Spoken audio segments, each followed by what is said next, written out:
Mama Hummingbird found the feeder within an hour of me putting it up. She leaves her nest about every 15 minutes or so for a snack.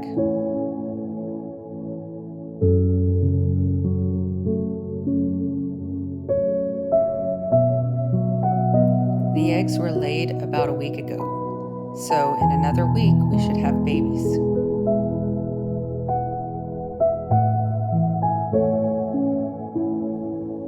We've been having a lot of rain lately, and during the rain, Mama Hummingbird will stay on her nest until it stops raining, but she quickly gets off to dry off once the rain stops.